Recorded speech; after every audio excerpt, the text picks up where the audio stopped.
ይህ አቮካዶ ፍሬ ከዛሬ ጀምሮ እንዳትጥሉት። ለምን መሰላችሁ? ጸጉር የማሳደግ አስገራሚ አቅም ስላለው ነው። የጸጉራችሁ መርገፍ ዛሬውኑ ካልቆመ ከጥቂት ጊዜ በኋላ ማስተካከል የማይቻልበት ደረጃ ላይ ይደርሳል። ምንም እንኳን ጸጉራችሁ በየቀኑ እየረገፈ ቢሆንም አሁንም ጤናማ ወፍራምና ረጅም ጸጉር ማግኘት ትችላላችሁ። ግን ብዙ ሰዎች የሚሰሩት አንድ ትልቅ ስህተት አለ። በዚህ ቪዲዮ ላይ በመጀመሪያ ትልቁን ስህተት አሳያችኋለሁ። እንዲሁም ዛሬ የምንጠቀማቸው ንጥረ ነገሮች ሳይንሳዊ ጥቅማቸውን እናያለን። በመቀጠልም የጸጉር መርገፍን ለመቀነስ የራስ ቅላችሁን ጤና ለማሻሻልና ወፍራም ጸጉር እንዲያድግላችሁ የሚያደርጉ 3 ቀላል የተፈጥሮ ዘዴዎችን አካፍላችኋለሁ። አንደኛ፣ የጸጉር ቶኒክ ውሃ። የጸጉር ቶኒክ ውሃ ማለት ራስ ቅልን ለማዳን የጸጉር እድገትን ለማፋጠንና ጸጉርን ለማጠናከር የሚያገለግል ፈሳሽ ነው። በውስጡ የተለያዩ የተፈጥሮ እጽዋት ቫይታሚን ይይዛል። በውድ ዋጋ ነው የሚሸጠው። እኔ ግን ቤት ውስጥ እንዴት እንደምታዘጋጁ ታሳያችኋለሁ። ሁለተኛ፣ ሻምፖን ውጤታማ የሚያደርግ ነው። ሶስተኛ፣ ጸጉርን ሞልቶ የሚያሳድግ የጸጉር ማስክ ነው። የጸጉር ማስክ ማለት ጥልቅ እርጥበት የሚሰጥ የተጎዳ ጸጉርን የሚጠግንና ጸጉርን የሚያለሰልስ ልዩ የቅባት ወይንም የክሬም ህክምና ነው። ይህ ቪዲዮ ለእናንተ ነው። ዛሬ ሁልጊዜ ወደ ቆሻሻ ቅርጫት የምጥሉትን አንድ ተራ የሚመስል ነገር የጸጉራችሁን እድገት እንዴት እንደ አዲስ ሊያስጀምረው እንደሚችል ላሳያችሁ ነው። ወደ አዘገጃጀቱ ከመግባታችን በፊት ብዙዎቻችን ጸጉራችን ሲረግፍ የምንሰራው አንድ ትልቅ ስህተት አለ። ይህንን ስህተት ዛሬ ማስተካከል አለብን። ጸጉር ልክ እንደ ተክል ነው። አንድ ተክል ለማሳደግ ወይንም ሲደርቅ ለማዳን ቅጠሉን ታክማላችሁ ወይስ አፈሩን? በእርግጠኝነት አፈሩን ነው የምትንከባከቡት። የጸጉራችሁ አፈር ደግሞ የራስ ቅላችሁ ነው። የራስ ቅላችሁ ከደረቀ፣ ፎረፎር ከሞላው፣ የቅባት ክምችት ካፈነው ወይንም ከቆሸሸ ጸጉራችሁ ይደክማል፣ መተንፈስ ያቅተዋል፣ በመጨረሻም ይረግፋል። ብዙ ሰዎች ጸጉራቸው ሲረግፍ መፍትሄ ይሆናል ብለው ውድ ሻምፖዎችንና ቅባቶችን ጸጉራቸው ጫፍና የጸጉራቸውን ርዝመት ብቻ ይቀባሉ። ነገር ግን ችግሩ ያለው ስሩ ላይ ሊሆን ይችላል። ዛሬ የምንሰራቸው አስደናቂ የተፈጥሮ ህክምናዎች ጸጉርን ከውጭ ለማሳመር ብቻ ሳይሆን ከስሩ ከራስ ቅል ጀምሮ ለማከም፣ የሞቱ ቀዳዳዎችን ለመክፈትና የተጎዳውን የራስ ቅል ለማንሰራራት የተዘጋጁ ናቸው። ለዛሬው ልዩ ህክምናችን የሚያስፈልጉን ዋና ዋና ነገሮች 3 ናቸው። እነሱም የአቮካዶ ፍሬ፣ ቀረፋና ቅርንፉድ ናቸው። እያንዳንዳቸው ለጸጉራችን ምን እንደሚያደርጉ በሳይንስ የተረጋገጠውን እውነት መጀመሪያ ላስረዳችሁ። ምክንያቱም የምትቀቡትን ነገር ለምን እንደሚሰራ ማወቅ በራሱ ትልቅ ጥበብ ነው። አንደኛ፣ የአቮካዶ ፍሬ። የአቮካዶ ፍሬ ዝም ብሎ ቆሻሻ አይደለም። በሚገርም ሁኔታ እኛ ከምንበላው የአቮካዶ ክፍል ይልቅ 70 በመቶ የሚበልጥ አንቲ ኦክሲዳንት የሚገኘው በዚህ በምንጥለው ፍሬ ውስጥ ነው። በውስጡ ፍላቮኖይድስ፣ ፖሊፊኖልስ እና ቫይታሚን ኢ በከፍተኛ መጠን ይዟል። እነዚህ ንጥረ ነገሮች ፍሪ ራዲካልስ የምንላቸውን የራስ ቅላችንን የሚያስረጁ፣ የሚያደክሙና ጸጉር ማብቀል እንዲያቆም የሚያደርጉ ጎጂ ነገሮችን ጠራርገው ያጠፏቸዋል። ሌላው አስገራሚው የአቮካዶ ፍሬ ጥቅም ዲኤችቲ የተባለውን የጸጉር ጠላት ሆርሞን መዋጋቱ ነው። ዲኤችቲ ማለት የጸጉር ስሮችን አንቆ በመያዝ ጸጉር እንዲቀጭጭና እንዲረግፍ የሚያደርግ ሆርሞን ነው። የአቮካዶ ፍሬ ይህንን ሆርሞን በመዋጋት የጸጉር ስሮቻችንን በቀን 24 ሰዓት በሳምንት 7 ቀን ሙሉ በሙሉ በእድገት ምዕራፍ ውስጥ እንዲቆዩ ያደርጋል። በተጨማሪም ይህ ፍሬ በውስጡ እጅግ ከፍተኛ የሆነ አሚኖ አሲድ እና ቫይታሚን ቢ ይዟል። ጸጉራችሁ የተሰራው ኬራቲን ከሚባል ፕሮቲን ሲሆን እነዚህ አቮካዶ ፍሬ ውስጥ ያሉ ንጥረ ነገሮች ደግሞ ለዚህ ኬራቲን መገንቢያ ዋና ምንጭ ናቸው። ስለዚህ አቮካዶ ፍሬ ስትጠቀሙ ጸጉራችሁን በቀጥታ ምግብ እያጎረሳችሁት ነው ማለት ነው። ሁለተኛ፣ ቀረፋ። ቀረፋ በኩሽናችን ውስጥ ሻይ ማጣፈጫ ብቻ ይመስለናል። ነገር ግን ለጸጉር እድገት ከምንም በላይ ፈጣን ነው። ቀረፋ በሳይንሱ ቫዞዳይሌተር በመባል ይታወቃል። ይህ ማለት ምን ማለት ነው? የደም ስሮችን በመክፈት ደም በከፍተኛ ፍጥነት ወደ ራስ ቅላችን እንዲጓዝ ያደርጋል። ደም በፈጠነ ቁጥር ደግሞ የተሸከመውን ኦክሲጅንና ምግብ በቀጥታ ወደ ጸጉር ስሮች ያደርሳል። ጸጉራችን በረሃብ ከመሞት ተርፎ በደቂቃዎች ውስጥ ወደ ድግስ ይገባል። እንዲሁም ቀረፋ ልክ እንደ አቮካዶ ፍሬ ዲኤችቲ ሆርሞንን የመግደል አቅም አለው። ሶስተኛ፣ ቅርንፉድ። ይቺ ትንሽ የምትመስል ቅመም ጉልበቷን አትጠይቁኝ። ቅርንፉድ በውስጡ ከ80 እስከ 90 በመቶ ኢጂኖል የተባለ ንጥረ ነገር ይዟል። ይሄ ንጥረ ነገር የጸጉር ሴሎችን በፍጥነት እንዲባዙ ቀጥተኛ ትዕዛዝ የሚሰጥ አስገራሚ የተፈጥሮ መድኃኒት ነው። ሌላ ነገር ደግሞ ልንገራቸው። ከዓለማችን ቅመሞች ሁሉ ከፍተኛው የአንቲ ኦክሲዳንት መጠን የያዘው ቅርንፉድ ነው። ይህንን ከአቮካዶ ፍሬ ጋር ስታዋህዱት የራስ ቅላችሁን እርጅና የሚከላከል መድኃኒት ፈጠራችሁ ማለት ነው። ቅርንፉዱ ጸጉርን ከማሳደግም ባለፈ የኬራቲን ምርት ስለሚጨምር ጸጉራችሁ ቀጭን ሳይሆን እጅግ ወፍራም ሆኖ እንዲያድግ ያደርጋል። የራስ ቅል ማሳከክ፣ ኢንፍላሜሽን እና ፎረፎርን በማጥፋት ወደር የለውም። እሺ፣ እስካሁን ጥቅማቸውን በደንብ ከተረዳችሁ አሁን እነዚህን 3 ተአምረኛ ነገሮች ተጠቅመን ጸጉራችሁን ከስሩ የሚቀይሩ 3 ነገሮችን እንዴት ማዘጋጀት እንደምትችሉ ነው ማሳያችሁ። አንደኛ፣ የጸጉር ቶኒክ ውሃ። መጀመሪያ የአቮካዶ ፍሬውን በደንብ ጠቡትና አድርቁት። ስለዚህ በመፈቅፈቂያ በደንብ ፍጩት፣ አሊያም በቢላዋ በደንብ ክትፉት። እዚህ ጋር አንድ የሚገርም ሳይንሳዊ ክስተት ታያላችሁ። ፍሬውን ስትከትፉት ቀለሙ ከነጭ ወደ ብርቱካናማ ከዚያም ወደ ቀይ በመጨረሻም ወደ ቡናማ ሲቀየር ታያላችሁ። ይህ ለምን ይሆናል መሰላችሁ? በአቮካዶ ፍሬ ውስጥ ያሉ ፖሊፊኖል እና ታኒን የተባሉ ንጥረ ነገሮች ከአየር ኦክሲጅን ጋር ሲገናኙ ኦክሲዴሽን የሚባል ሂደት ይፈጥራሉ። ቀለሙ መቀየሩ ተበላሽቷል ማለት አይደለም። ይልቁንም የተኙ ጠቃሚ ንጥረ ነገሮች እየነቁ ነው ማለት ነው። የተፈጨውን የአቮካዶ ፍሬ፣ አንድ ዘንግ ቀረፋና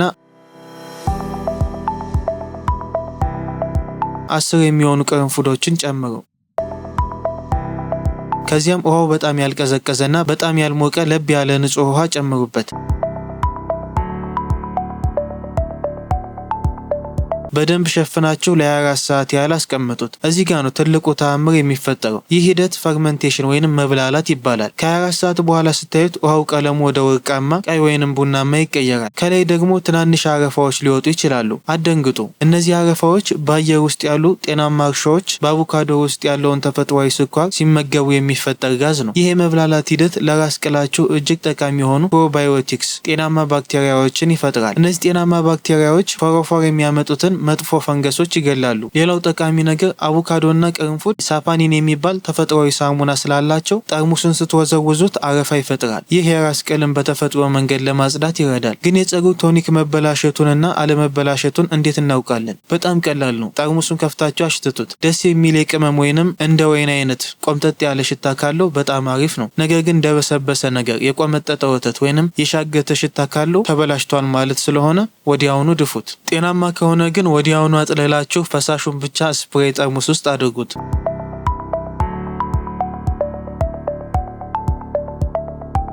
እዚህ ጋር ተጠንቀቁ። የፀጉር ቶኒክ ውስጥ ያለውን ፍሬ ቀረፋና ቅርንፉድን አውጥታችሁ መጣል አለባችሁ። አብሮ ከቆየ ባክቴሪያዎች ምግብ እያገኙ ስለሚባዙ ቶሎ ይበላሻል። ፈሳሹን ብቻ ፍሪጅ ውስጥ አስቀምጡት። ፍሪጅ ውስጥ ካልገባ መብላላቱ ስለሚቀጥል ከ3 ቀን በኋላ ይበላሻል። ፍሪጅ ውስጥ ግን እስከ 15 ቀን መቆየት ይችላል። ሁለተኛ፣ ሻምፖን ውጤታማ ማድረግ። ይህንን ሻምፖ ለማዘጋጀት ውድ ነገር አያስፈልገንም። ማንኛውም የምትወዱትን ሻምፖ መጠቀም ትችላላችሁ። ነገር ግን እኔ የምመክራቸው የህፃናት ሻምፖ፣ ቤቢ ሻምፖ ወይንም ኬሚካል ያልበዛ ኒውትራል ሻምፖ ብትጠቀሙ ነው። ምክንያቱም የራስ ቅላችሁ የተጎዳ ከሆነ ጠንካራ ሻምፖ ይበልጥ ያደርገዋል። በአንድ ጠርሙስ ውስጥ ሻምፖ አድርጉ።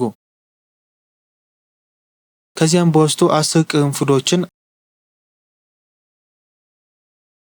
አንድ ዘንግ ቀረፋና ቅድም እንዳደረግነው አጥበን ያደረቅነውንና የፈጨነውን የአቮካዶ ፍሬ ጨምሩበት።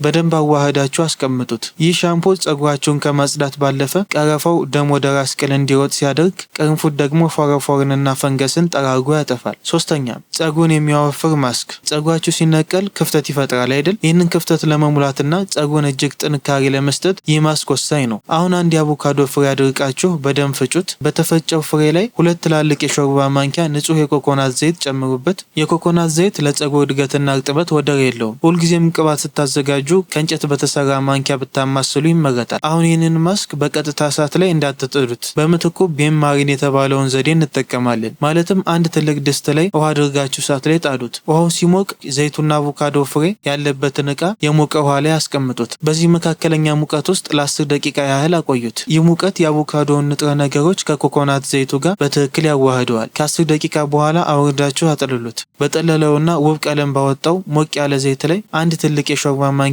ማር ጨምሩበት። ማር ፀጉርን በጥልቀት በማራስ ልስላሴና አስገራሚ ውበት በመስጠት ይታወቃል። በደንብ አዋህዱት። ትክክለኛው የአጠቃቀም ቅደም ተከተል። እስካሁን ያዘጋጀናቸውን ሶስቱንም እንዴት እንደምንጠቀም በጥሞና ተከታተሉ። የቱንም ያህል ጥሩ መድኃኒት ብታዘጋጁ አቀባቡን ካላወቃችሁበት ውጤት አታገኙም። ደረጃ 1 ማስኩን መቀባት። መታጠብ ካሰባችሁበት ጊዜ በፊት ያዘጋጀነውን የማር የኮኮናት ዘይትና የአቮካዶ ማስክ ፀጉራችሁ ስር የራስ ቅላችሁ ላይ በደንብ ተቀቡት። የተረፈውን ደግሞ ከፀጉራችሁ መሃል እስከ ጫፍ ድረስ አዳርሱት። ፀጉራችሁ ሰብስባችሁ በማሰር ለ20 ደቂቃ ያህል አቆዩት። ደረጃ 2 በሻምፖ መታጠብ። ከ20 ደቂቃ በኋላ ወደ ሻወር ግቡ። መጀመሪያ ፀጉራችሁን ለ1 ደቂቃ ያህል በውሃ ብቻ በደንብ አርሱት። ከዚያም ያዘጋጀነውን ተአምረኛ ሻምፖ በመጠቀም ፀጉራችሁን እጠቡት። እዚህ ጋር ማስተዋል ያለባችሁ ትልቅ ነገር አለ። ሻምፖ ስትቀቡ የጣታችሁን ጫፎች ብቻ በመጠቀም ለ3 ደቂቃ ያህል የራስ ቅላችሁን በክብ ቅርጽ ማሳጅ አድርጉት። በምንም አይነት ሁኔታ ጥፍራችሁን አትጠቀሙ። ጥፍር የራስ ቅልን ይልጣል፣ ይጎዳል። ማሳጅ ካደረጋችሁ በኋላ ወዲያውኑ አትታጠቡት። ሻምፖ ውስጥ ያሉ ንጥረ ነገሮች ስራቸውን እንዲሰሩ ለ5 ደቂቃ ያህል ፀጉራችሁ ላይ ተውት። ከዛም ታጠቡት። ይህንን ሻምፖ በሳምንት ከ2 እስከ 3 ጊዜ መጠቀም ትችላላችሁ። ኮንዲሽነር ካላችሁ መጠቀም እንዳትረሱ። ደረጃ 1 እና ደረጃ 2 በአንድ ቀን በተከታታይ የሚደረጉ ናቸው። ይህ ሂደት በውበት ባለሙያዎች ዘንድ ፕሪፑ ከሻምፖ በፊት የሚደረግ ሕክምና በመባል ይታወቃል። ደረጃ 3 የፀጉር ቶኒክ ውሃ መጠቀም። ይህንን የፀጉር ቶኒክ በሁለት መንገድ መጠቀም ትችላላችሁ። መንገድ 1 በየቀኑ ማታ ከመተኛታችሁ በፊት ፀጉራችሁን ከፍላችሁ የራስ ቅላችሁ ላይ በተለይ ግንባራችሁና ፀጉር የሳሳበት ቦታ ላይ በስፕሬይ እርጭት አድርጉት። በጣም አታርጥቡት፣ በስሱ ይበቃል። ከዚያም ከ5 እስከ 10 ደቂቃ ማሳጅ አድርጉት። ሳትታጠቡ በማግስቱ መዋል ትችላላችሁ። መንገድ 2